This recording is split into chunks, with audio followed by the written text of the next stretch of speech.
Hi, it's Paul from Kewtech here. I'd like to take you through the feature set you would expect from an advanced multifunction tester, and in our case it's the KT66DL, which also has some special unique features that I will show you.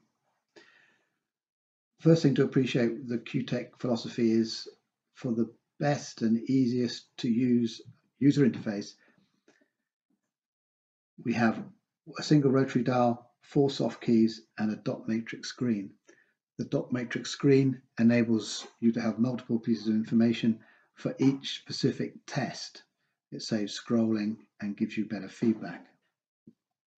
The dial itself is arranged such that it's in the order of the tests that you do, starting off with continuity, then insulation, etc. So in continuity, we have the 4 soft keys giving you your null, your buzzer off and off, off and on. Over here, we've got a selection of a 200 milliamp or a 15 milliamp test current. 15 milliamp you may use for testing electrical motors.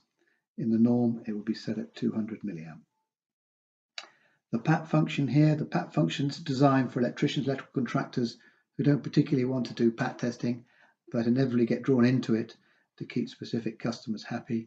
A typical scenario would maybe a landlord, you do their condition reports, and they've also got some portable appliances that need testing.